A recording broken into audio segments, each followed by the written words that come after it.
Real Decreto Ley 3/2012, que es el que ha dado a luz esta reforma laboral, saben que estamos ante una reforma que, dado que no se alcanza un acuerdo entre los principales agentes sociales, lo que es la patronal, COE y CEPIME, y las dos centrales sindicales más importantes de nuestro país, pues lo que ha hecho el Gobierno es utilizar un instrumento normativo que la propia Constitución española le reconoce, que es el Real Decreto Ley, para legislar con rango de reglamento en casos de extraordinaria y urgente necesidad. El Gobierno ha considerado que la actual situación de crisis en la que se encuentra nuestro país y el entorno también de la Unión Europea y algunos otros países es suficiente causa para dictar un Real Decreto Ley, sin perjuicio que, como todos ustedes saben por los medios de comunicación, a pesar de que haya sido convalidado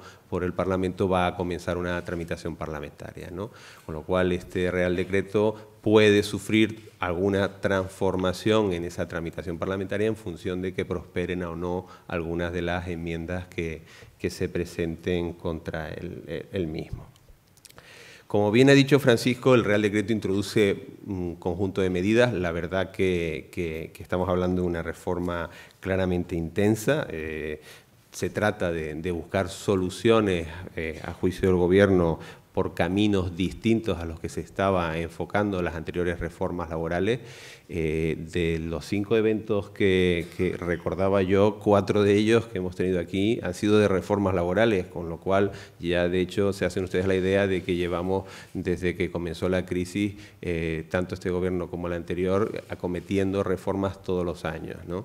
Esta reforma, a mi modo de ver, sin embargo, marca un antes y un después. Desde luego, nunca había habido, ni siquiera, en mi opinión, en la reforma del 94, un cambio tan intenso, de tanto calado, como el que opera a través de esta reforma, ¿no?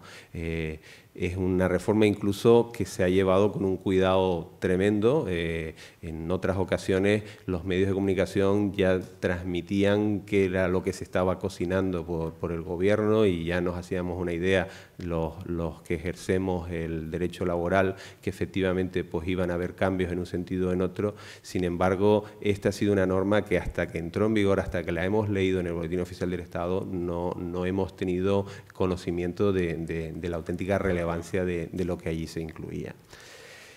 La jornada, por tanto, la hemos dividido en función de una pequeña introducción en lo que es el objeto y finalidad de la norma, y luego ya directamente a dividir todas las medidas que se incluyen en el Real Decreto en distintos bloques, ¿no? Yo me voy a referir a los 2 primeros bloques de medidas, las de favorecer la eficiencia del mercado y reducir la dualidad laboral, y las de flexibilidad interna como alternativa a la destrucción de empleo, que ese es el objetivo fundamental, como ahora veremos, que tiene esta norma.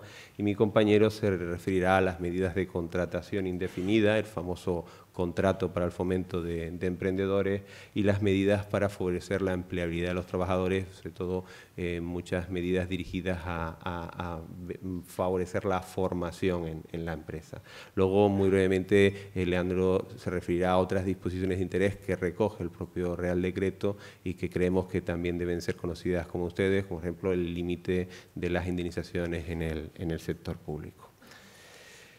¿Cuál es el objeto y finalidad de esta norma? Bueno, el objetivo que persigue esta norma, y ya valorarán ustedes si efectivamente se podrá conseguir. Desde luego, en los medios de comunicación estamos viendo a diario críticas a la misma para si efectivamente se logrará, es el de crear empleo.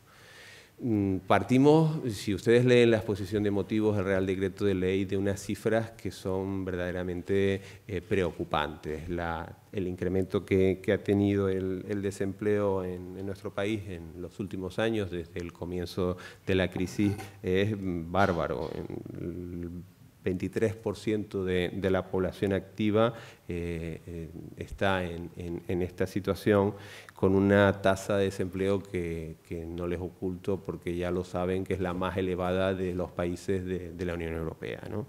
Eso supone que tengamos más de 5 millones de parados en nuestro país, y como pueden ver en esta gráfica, en donde están también reflejadas el desempleo de Alemania, Francia e Italia, pues sobra decirles qué curva es la de nuestro país, porque ya se lo imaginan, ¿no? Pero es que además el incremento del desempleo ha sido especialmente intenso en los menores de 25 años, y eso es lo que trae consigo que muchísimas de las medidas que este Real Decreto Ley pone en marcha están dirigidas a lograr la empleabilidad de este colectivo, el colectivo menor de 30 años, que bueno, el gobierno es consciente que es donde está el verdadero problema de empleabilidad en nuestro país, ¿no? Además, el Real Decreto trata de dar respuesta a cómo se vienen haciendo los ajustes en la economía española, ¿no? Para mí es lo más importante de este Real Decreto. El otro día me insistían una y otra vez en una charla muy parecida a esta que dimos en Gran Canaria, si efectivamente era una reforma que venía a propiciar o facilitar el despido. Indudablemente, y harán ustedes ahora sus conclusiones, el despido, no lo voy a ocultar, es más fácil que antes, pero para mí la verdadera importancia de esta reforma son los mecanismos de flexibilidad que se incluyen en la misma.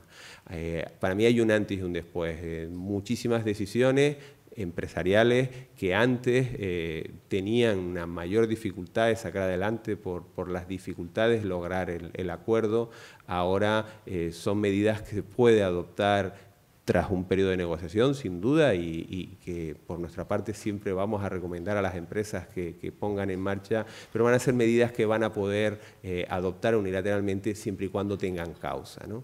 Ese para mí es el mensaje fundamental, porque nos encontrábamos antes con un corsé, encontrábamos a las empresas constreñidas que no podían hacer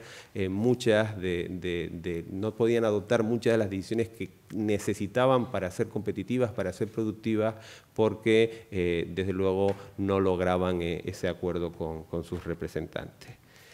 Y luego el tercer problema que considera el gobierno, que es el de la gran dualidad que existe en el mercado laboral español, esa dualidad de temporales e indefinidos, que incluso pueden ver ustedes ahí la destrucción en porcentaje de empleos que ha habido desde el cuarto trimestre de 2007, y podrán ver cómo la destrucción realmente, y no es nada nuevo, se ha producido en la contratación temporal.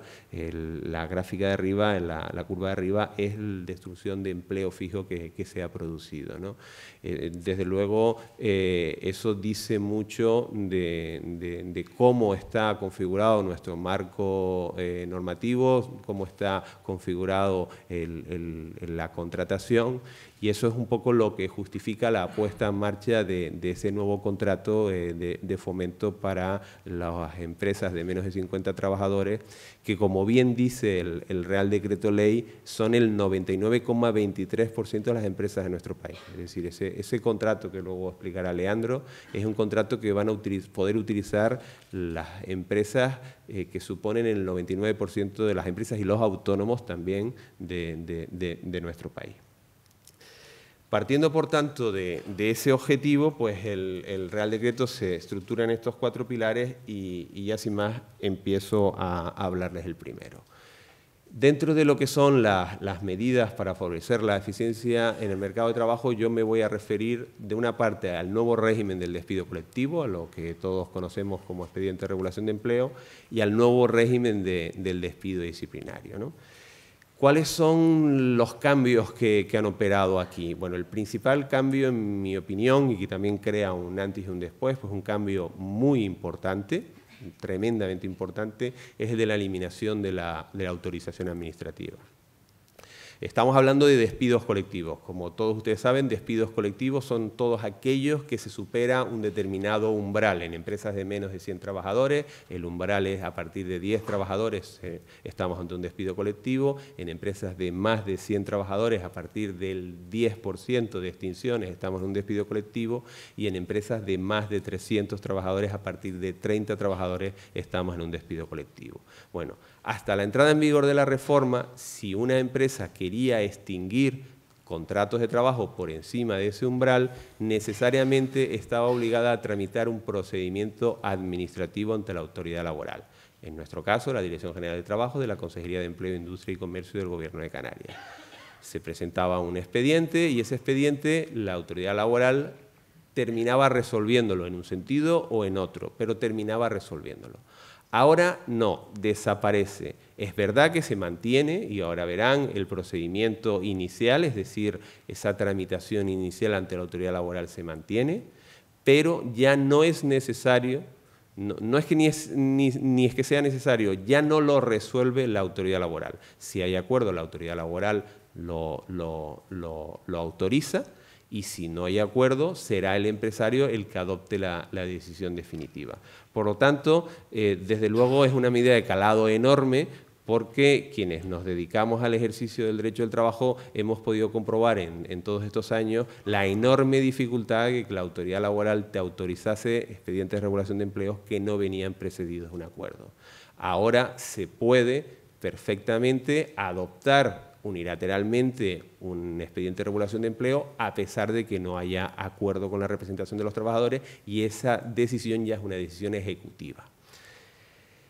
Lo que les voy a contar ahora sobre las novedades del despido colectivo tiene una salvedad y muy importante, y es que el Real Decreto Ley 3/2012 contempla que en el plazo de un mes desde la entrada en vigor del Real Decreto, que como todos ustedes saben fue el 12 de febrero, el Gobierno dictará una nueva norma con carácter reglamentario que desarrollará el procedimiento de los despidos objetivos. Es decir, el Real Decreto 803/2011 del año pasado, que prácticamente lo estábamos empezando a conocer y que debatimos además en este mismo foro, ya no va a ser la norma que nos vaya a servir de referencia para un despido colectivo. Ahora nacerá una nueva norma que regulará los requisitos y el procedimiento que ha de seguir.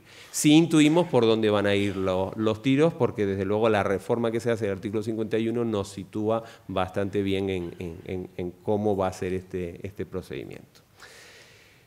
¿Qué es lo más importante? En primer lugar, la modificación de la causa, ¿no? y en particular del concepto de causa económica.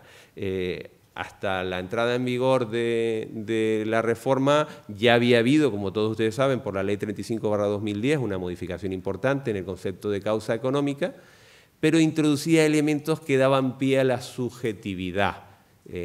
Recuerdan quienes estuvieron en estas charlas que por nuestra parte criticábamos aquella frase de la razonabilidad de la medida extintiva, que era la que incorporaba la norma anterior, porque esa frase de la razonabilidad de la medida extintiva, a mi juicio, lo que creaba era una enorme incertidumbre, porque nos encontrábamos con que lo que podía ser razonable para la empresa, de luego no lo iba a ser para la representación de los trabajadores, y mucho menos podía ser el criterio, podía ser completamente diferente del que tuviese la propia autoridad laboral, ¿no?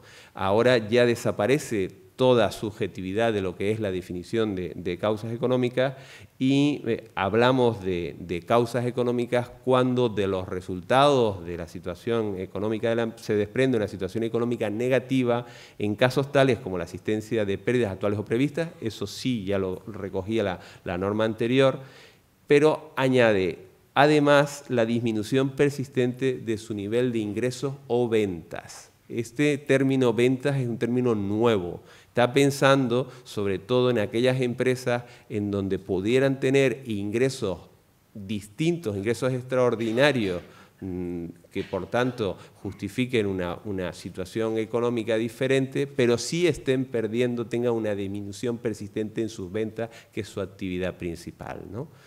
Pero es que además objetiva aún más cuando se entiende que estamos ante una disminución persistente, y dice que se entenderá que en todo caso la disminución es persistente cuando se produzca durante 3 trimestres consecutivos. Y ahí incluso por lo que ya han empezado algunos autores de la doctrina científica, catedráticos de Derecho del Trabajo, que he podido leer en estos días en artículos que se han publicado en la prensa, hay hasta un debate sobre si incluso bastaría que fuera menos de 3 trimestres consecutivos, porque esa frase de se entenderá en todo caso que la disminución es persistente si se produce durante 3 trimestres, no es lo mismo que decir que la disminución será persistente si se produce, es decir, en todo caso será, es lo que da juego a que algunas opiniones en nuestro país pudieran entender que pudiera valer menos. Con lo cual, como ya les anticipaba, se objetiviza de una manera importantísima cuando estamos ante una causa económica y por consiguiente basta que se nos den aritméticamente esos números para que una empresa pues, pueda adoptar una decisión tan importante como la de justificar por causas económicas un despido colectivo. Se han eliminado, como les digo, pues toda referencia de razonabilidad de la medida que antes se contenía. El resto de las causas se mantiene exactamente igual, la redacción no ha variado, es exactamente la misma que existía tras la reforma de la Ley 35/2010, causas técnicas, cambios entre otros en los medios e instrumentos de producción, causas organizativas, cambios entre otros en los sistemas y métodos de trabajo del personal y causas productivas, cambios entre otros en la demanda de los productos o servicios que la empresa pretenda colocar en el mercado. Eso permanece inalterable. Lo que ocurre es que se vuelve a eliminar, que lo contenía la Ley 35/2010, de nuevo la referencia a la razonabilidad de la medida referente a estas causas. Es importante que tengan ustedes presente la definición de las causas que les acabo de hacer para el resto de lo que luego les contaré, porque esta definición es la que va a valer a partir de ahora para cualquier decisión empresarial que se pueda tomar, no ya solo para el despido colectivo, sino para las suspensiones, para la modificación sustancial, para la movilidad geográfica, para la movilidad funcional, para el descuelgue de convenios colectivos y, en definitiva, todo ese conjunto, elenco de medidas que ahora las empresas pueden tomar y decidir algunas de ellas, la mayoría de forma unilateral.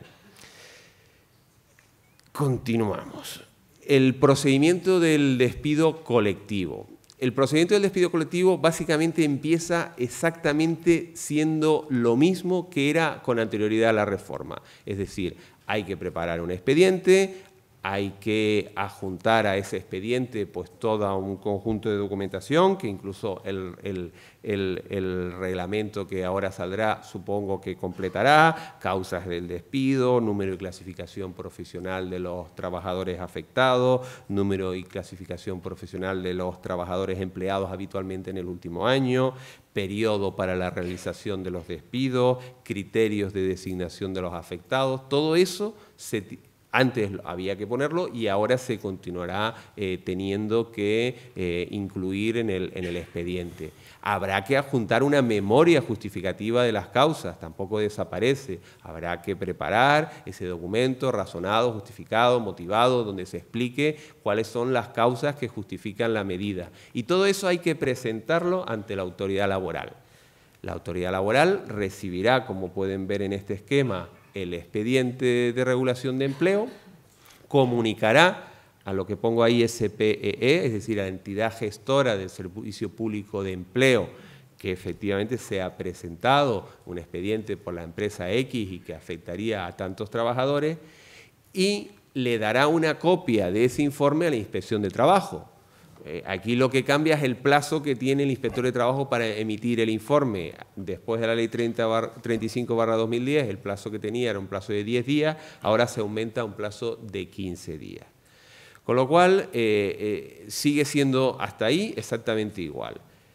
Desde el mismo momento en que se presenta el expediente de regulación de empleo, de forma simultánea comienza el periodo de consulta. Y el periodo de consulta sigue teniendo la misma duración que tenía hasta ahora. 15 días en empresas de menos de 50 trabajadores, 30 días en empresas de menos de 50 trabajadores. Y con esa reforma que ya había incluido la Ley 35, de que el periodo de consulta no será superior a 15 o a 30, dependiendo del número de trabajadores de la empresa, con lo cual indicaba que podía ser menor si el acuerdo, si ambas partes pues, se ponían de acuerdo antes. Hasta ahí no cambia nada. ¿Qué cambio produce el Real Decreto 3/2012? El cambio está en el resultado de ese acuerdo. Si nos hemos puesto de acuerdo, fantástico, no pasa absolutamente nada. Le comunicamos a la autoridad laboral el acuerdo alcanzado y la autoridad laboral, como ya les anticipaba antes, bendice nuestro acuerdo, lo autoriza y se pone en marcha, y lo que tiene que hacer la empresa es comunicar individualmente a cada uno de los trabajadores afectados pues la medida extintiva en los términos del acuerdo alcanzado con la representación legal de los trabajadores. La novedad está en la inexistencia de acuerdo. No hemos alcanzado ese acuerdo y ya no necesitamos que sea la autoridad laboral, como ya les decía, la que autorice la medida. Directamente lo que hace el empresario es dar por concluido el periodo de consulta y comunica a los trabajadores afectados la decisión extintiva en los mismos términos que si hubiese existido acuerdo. Obviamente no respecto a mejoras que pudieran haberse pactado en el mismo. Por tanto, se está permitiendo a las empresas que unilateralmente puedan adoptar estas medidas, si bien es verdad con un control judicial posterior. Se mantiene exactamente el mismo régimen cuando no hay representación legal de los trabajadores. Es decir, la Ley 35/2010 introdujo una novedad muy importante y era la de permitir a las empresas que no tuvieran representantes legales de los trabajadores poder negociar este tipo de decisiones con o bien una comisión formada por hasta un total de 3 miembros, formada por los trabajadores afectados o por los sindicatos más representativos del sector o más representativos a nivel nacional. Eso se mantiene exactamente igual. Lo que cambia, como les he dicho, es que si no hemos obtenido el acuerdo, pues se lo comunicamos a los trabajadores. Cuando le comunicamos a los trabajadores, tenemos un plazo de 30 días desde que hemos comenzado el periodo de consultas hasta la apertura del periodo de consultas y la fecha de efectos del despido. La empresa que lleva a cabo un despido colectivo de este tipo, y siempre y cuando ese despido colectivo afecte a más de 50 trabajadores, recoge esta reforma una obligación de poner en marcha lo que se llama un plan de recolocación. Para mí esto es muy importante porque tengo que reconocerles que en los expedientes de regulación de empleo que he negociado, sobre todo en estos últimos años, me he encontrado con que ni por unos ni por otros, pero cuando ha habido una empresa que sí está decidida a introducir dentro del plan de acompañamiento social medidas de outplacement, que se les llama en terminología anglosajona, que es de fomentar la recolocación de los trabajadores, como esas medidas tienen un coste empresarial, me encontraba casi siempre con que los sindicatos me decían: mira, chico, ahórrate esa medida porque yo prefiero que te gastes ese dinero en dar mayor indemnización a los trabajadores, ¿no? Bueno, pues ahora ya no está en la potestad del acuerdo. Desde luego sí pueden ser medidas que podemos pactar en empresas de menos de 50 trabajadores. Ahora ya es una obligatoriedad cuando la empresa tiene más de 50 trabajadores afectados. Tendrá que incluir un plan de recolocación a través de empresas de recolocación autorizadas, empresas a las que luego se referirá Leandro en su exposición cuando hable de las agencias de colocación, que lógicamente van a ser quienes hagan este tipo de servicio, y tendrán que tener un periodo mínimo de 6 meses e incluir medidas de formación, de orientación profesional, atención personal y en general búsqueda activa de empleo, ¿no? Por lo tanto, lo que pretende el Gobierno es que las empresas grandes, empresas donde haya un importante número de trabajadores afectados, pues ya estén obligadas a introducir. Hasta tal punto que si esa obligación la incumple, se reforma por parte del Real Decreto la Ley de Infracciones y Sanciones del Orden Social y se considera como infracción muy grave el no cumplimiento de este plan de recolocación. Sobra decirles que una infracción muy grave puede ir desde los 6.250 euros en el tramo mínimo del grado mínimo a los 180.000 euros, ¿no? Entonces ya es de tomárselo muy en serio el que estas medidas se pacten cuando se adoptan despidos colectivos. Modificación también importantísima, que desde luego termina con el debate de si las empresas y la administración pública pueden presentar expedientes de regulación de empleo. Hemos vivido incluso en nuestro despacho ese debate, porque todavía la jurisprudencia estaba dividida sobre si un ayuntamiento podía presentar un expediente de regulación de empleos, una corporación de derecho público podía despedir objetivamente, y nos encontrábamos, cuando ese tipo de medidas se negociaban con los representantes de los trabajadores, vamos, completamente reacios porque decían que la administración no podía acogerse a un despido colectivo, a un despido objetivo. O sea, desaparece ese debate porque tras la reforma las administraciones públicas pueden presentar despidos colectivos. ¿Y cuándo presentarán despidos colectivos? Cuando, desde el punto de vista económico, se produzca una situación de insuficiencia presupuestaria sobrevenida y persistente que le impida atender a la financiación de los servicios públicos. Y vuelve de nuevo en el mismo sentido que con las empresas privadas. ¿Cuándo se entenderá que es persistente la insuficiencia presupuestaria? Bueno, pues cuando se produzca durante 3 trimestres consecutivos. Además, se incluye, mejor dicho, la posibilidad de que la Administración pueda argumentar despidos colectivos, despidos objetivos, por causas técnicas, cuando se produzcan cambios, entre otros, en el ámbito de los medios o instrumentación de la prestación del servicio público, o causas organizativas, cuando se produzcan cambios, entre otros, en los ámbitos de los sistemas y métodos de trabajo del personal adscrito al servicio público. Con lo cual desaparece, como les decía, ese debate. Bien, el despido colectivo, por tanto, es más sencillo, entre comillas. Ahora bien, créanme, y esa es una opinión que nosotros estamos dando a los clientes que nos han consultado, en modo alguno eso significará el éxito de la decisión, porque todo lo que les voy a explicar y mi compañero en la tarde de hoy, todo va a tener un control judicial posterior. Control judicial que bien es verdad, antes existía, pero que ahora va a tener una mayor relevancia, si cabe, en la medida en que las medidas son más traumáticas. Con lo cual, no cabe la menor duda de que debemos de tener muchísimo más cuidado a la hora de adoptar este tipo de decisiones, porque al final va a ser los jueces, los tribunales, los que van a decidir si efectivamente concurren o no las causas en las que hemos fundamentado nuestra decisión.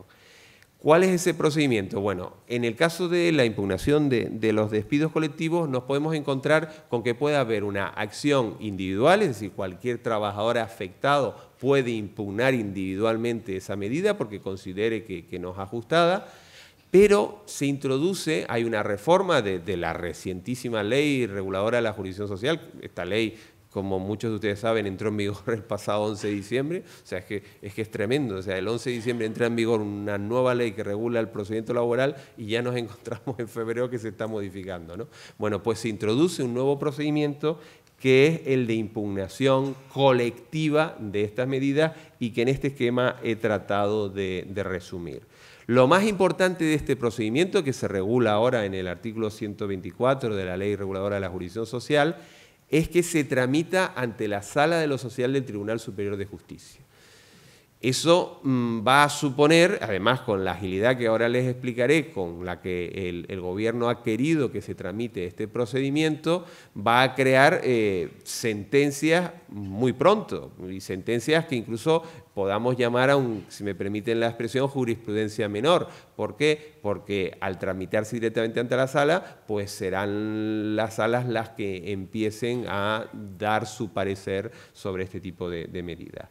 Salvo que la medida, el expediente de regulación de empleo, el despido colectivo, afecte a empresas que tengan centros de trabajo en varias comunidades autónomas, en cuyo caso el órgano competente ante el que se tramita este conflicto, porque estamos hablando de una demanda de conflicto colectivo, será la Sala de lo Social de la Audiencia Nacional. Bien, ese procedimiento es un procedimiento muy ágil. Por ejemplo, no conlleva necesidad de vía previa, es decir, no habrá que presentar, como ocurre en cualquier otro conflicto colectivo, intento de conciliación ante el Tribunal Laboral Canario, no será necesario que se produzca ese intento de mediación, sino directamente se presentará la demanda ante la Sala de lo Social correspondiente. También tendrá una tramitación urgente. Bueno, aquí se las resumo en días. Mientras la presentación de la demanda, como en cualquier procedimiento por despido, tiene un plazo de 20 días, recibida la demanda por el secretario de la sala, reclamará a la empresa el expediente en su conjunto en un plazo de 5 días. Además, hay una novedad porque la ley introduce la posibilidad, y yo incluso pongo barra necesidad, de que el empresario le aporte el expediente en soporte informático, y ahí tendremos que aportar la memoria, las actas del periodo de consultas, toda la documentación a la que antes me he referido en soporte informático a la sala.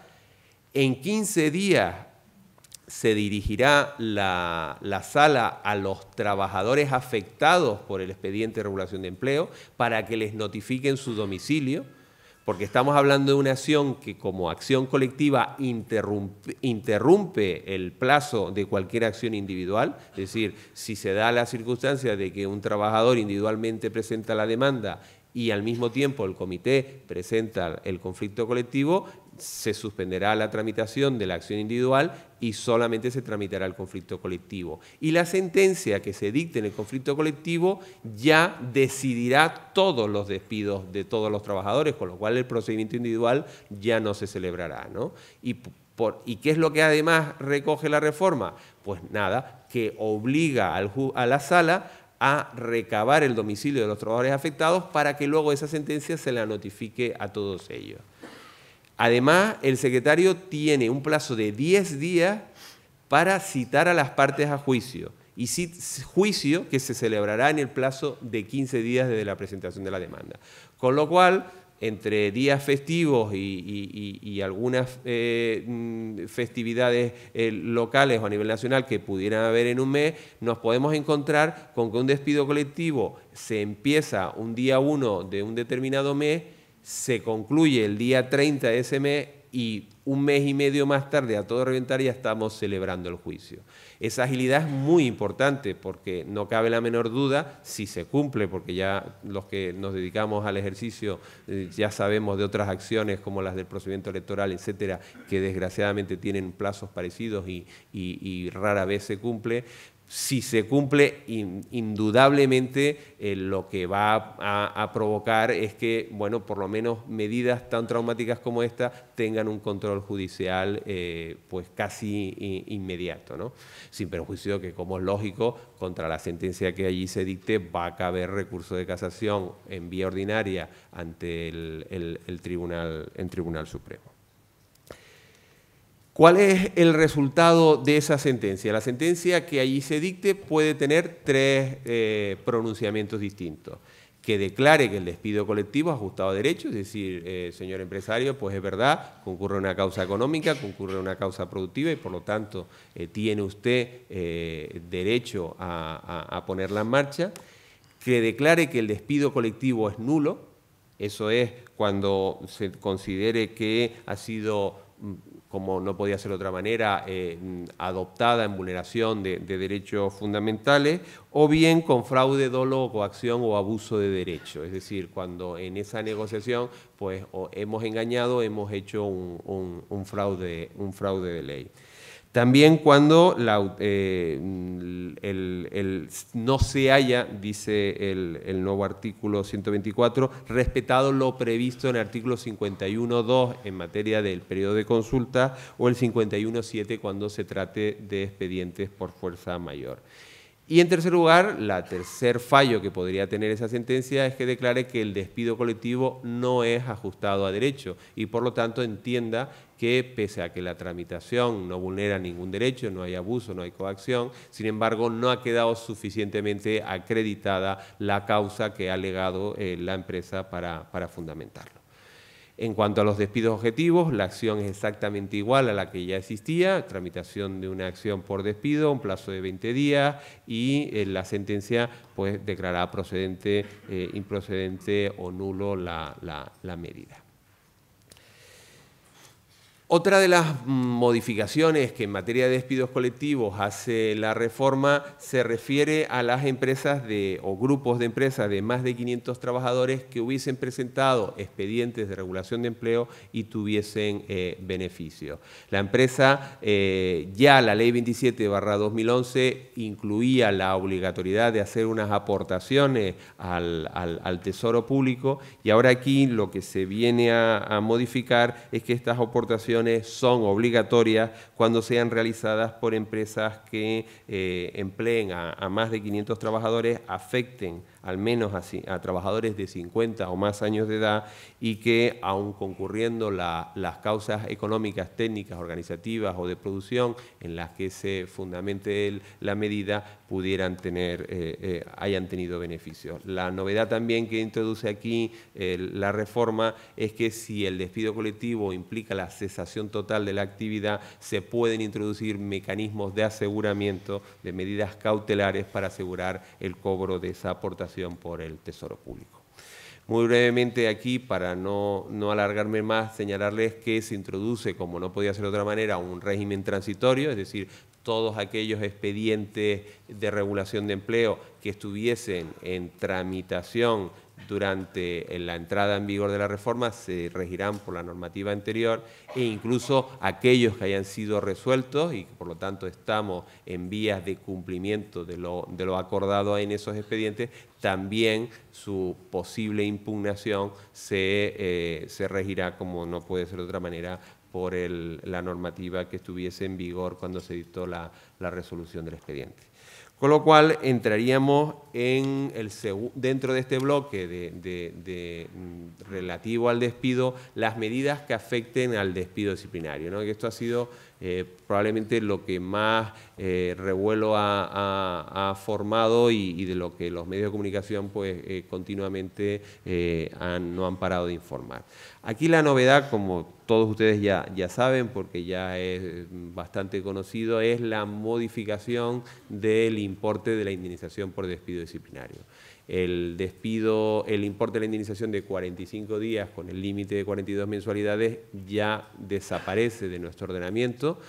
Ya la consecuencia máxima de un despido disciplinario será una indemnización de 33 días por año de servicio, prorrateándose por meses los periodos inferiores a un mes, y digo a un año, y con un límite de 24 mensualidades.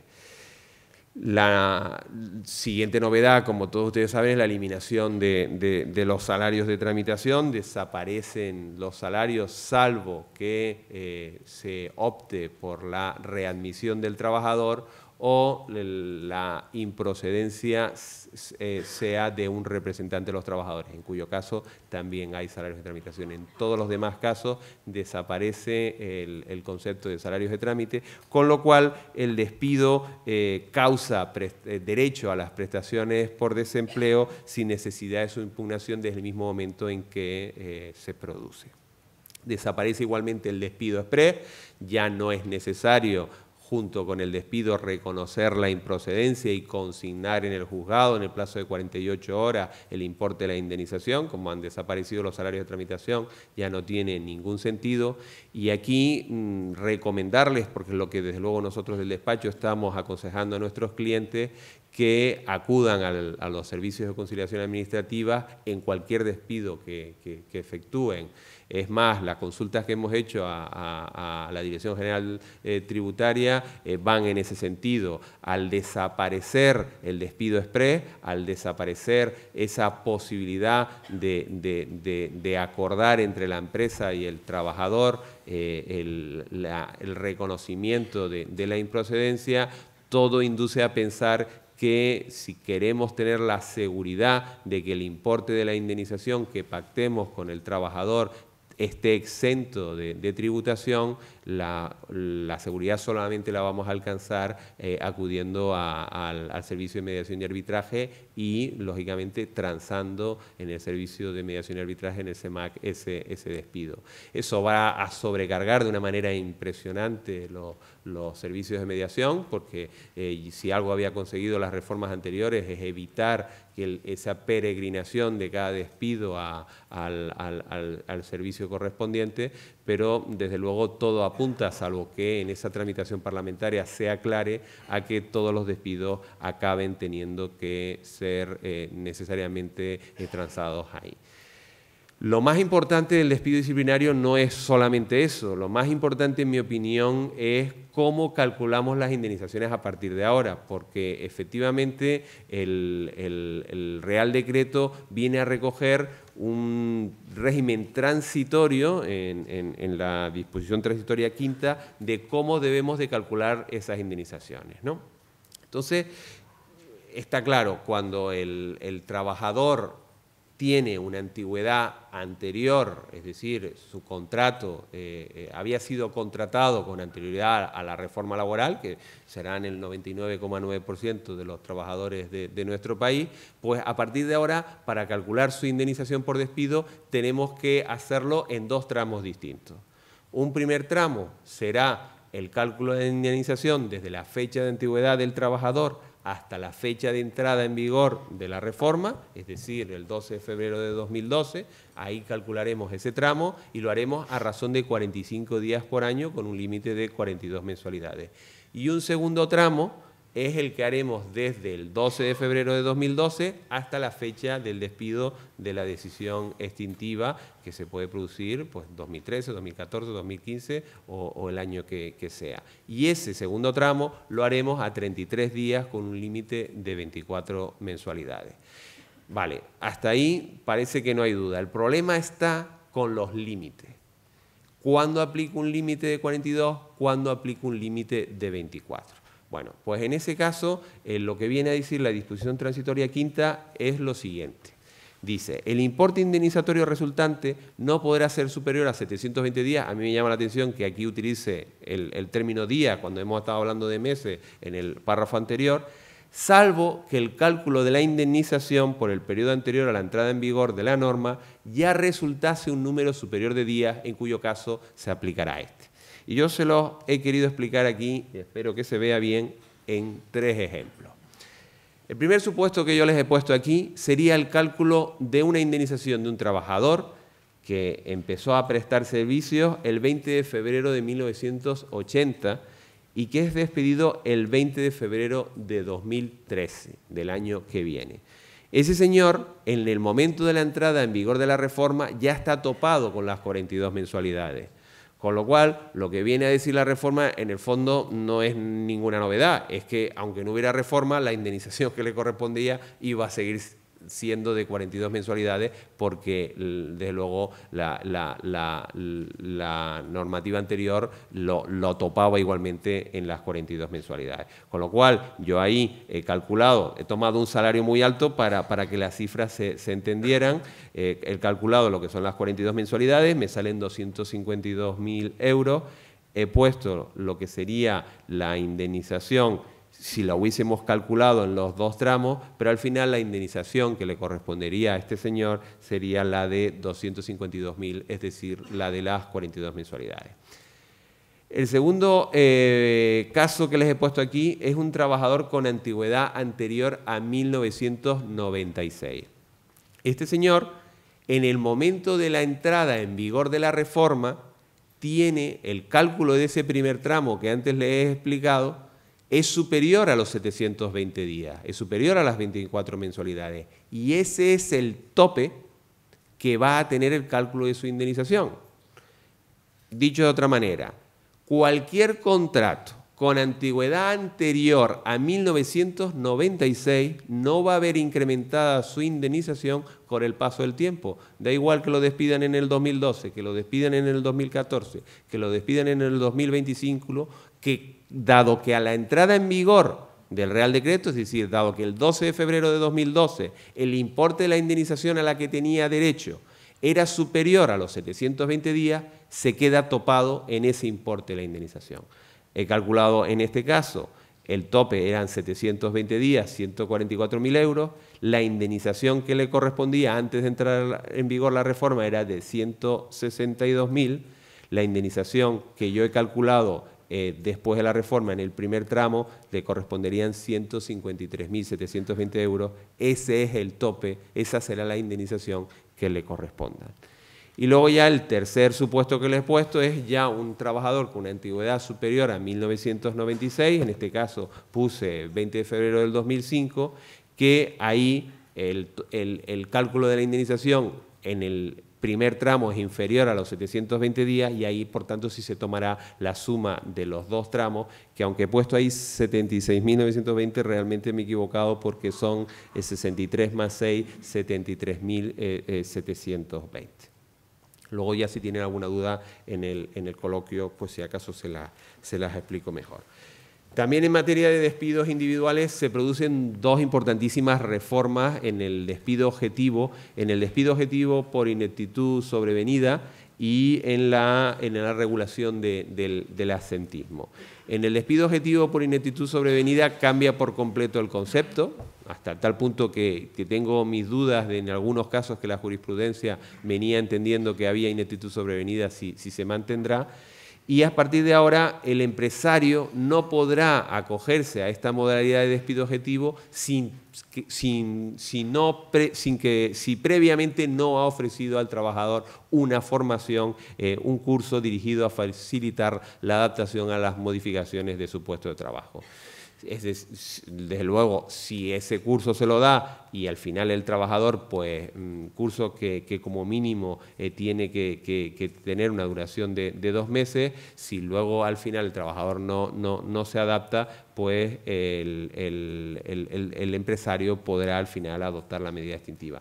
Y luego, en materia de absentismo, hay una novedad muy importante porque se desvincula al índice general de absentismo de la compañía la posibilidad de acudir al despido objetivo por absentismo. Antes ustedes recordarán que se podía, para poder efectuar un despido objetivo por absentismo, era necesario que en la compañía como mínimo la tasa de absentismo fuera del 2,5%. Ahora basta con que se produzcan faltas de asistencia al trabajo, como les pongo ahí, aún justificadas pero intermitentes, que alcancen el 20% de las jornadas hábiles en 2 meses o el 25% en 4 meses discontinuos, para que se pueda acudir al despido objetivo por absentismo, aunque no existiera ninguna otra baja en la empresa. Yo entiendo también esta reforma, sobre todo pensando en el asentista profesional, que es una persona que continuamente, porque siempre estamos hablando de bajas cortas. A mí me sorprende la ligereza con la que a veces en los medios de comunicación se habla de esto, cuando no ha cambiado para nada, que no computan las bajas justificadas pero intermitentes que alcancen el 20% de las jornadas hábiles, no se tienen en cuenta, por tanto, las bajas superiores a 20 días, tanto por accidente de trabajo como una enfermedad profesional, como riesgo, como una enfermedad común, por riesgo del embarazo, etcétera. Todo eso no computa siempre y cuando supere 20 días, ¿no? Entonces, bueno, pues indudablemente lo que está persiguiendo es a la persona que se pone enferma continuamente y ya no es necesario enlazarlo con el nivel de asentismo de la empresa. Finaliza también el plazo de suspensión que la Ley 35/2010 había dado para el encadenamiento de los contratos por obra o servicio determinado. Ustedes saben que la Ley 43, si no recuerdo mal, la Ley 43/2006 ya había introducido la imposibilidad de que los contratos por obra o servicio determinado pudieran superar la duración de 24 meses en un periodo de 30. Luego, en la reforma posterior que hubo en el 2009, le dio una vuelta de tuerca y dijo, además, no podrán encadenarse ese tipo de contratos, siempre que sean 2 o más contratos, ni por empresas que pertenezcan al mismo grupo empresarial, ni tampoco cuando, a pesar de que el trabajador contratado con el segundo o tercer contrato tenga una categoría distinta. Bueno, pues ahora el gobierno anterior, con la Ley 35/2010, era consciente de que esta prohibición le estaba provocando problemas para colocar a gente en el mercado laboral y suspendía su aplicación, creo recordar, hasta el 31 de agosto de 2013. Bueno, pues ahora lo que hace esta reforma es mantener la suspensión de esta prohibición solamente hasta el 31 de diciembre de este año. Con lo cual, a partir del 1 de enero del 2013, los contratos por obra o servicio determinado, siempre que se supere el número de 2, no podrán superar de nuevo esta duración de 24 meses en un periodo de 30. Y luego, muy brevemente, referirme también a una novedad muy importante, que es la modificación del artículo 33.8 relativo al Fondo de Garantía Salarial. El artículo 33.8 del Estatuto de los Trabajadores es aquel precepto que venía a permitir a las empresas de menos de 25 trabajadores la posibilidad, cuando acudían a despidos colectivos, a despidos objetivos o dentro de un procedimiento concursal se veían obligadas a acudir a este tipo de medidas, la posibilidad de solicitar el 40% del importe de las indemnizaciones con unos límites que recogía el propio artículo del triple del salario mínimo interprofesional, incluyendo prorrata de pagas extras. Bueno, pues ahora se modifica, se facilita y se objetiviza aún más. Es decir, ahora lo que pueden hacer las empresas, ya no los trabajadores, las empresas, es recuperar el importe de 8 días de salario por año de servicio, prorrateándose por meses los periodos inferiores a un año, al Fondo de Garantía Salarial, siempre y cuando tengan menos de 25 trabajadores. Y se clarifica igualmente, en mi opinión no era necesario clarificarlo, pero porque desde luego el Fondo de Garantía Salarial no lo iba a conceder, pero se clarifica que en caso de despido improcedente no procederá el resarcimiento.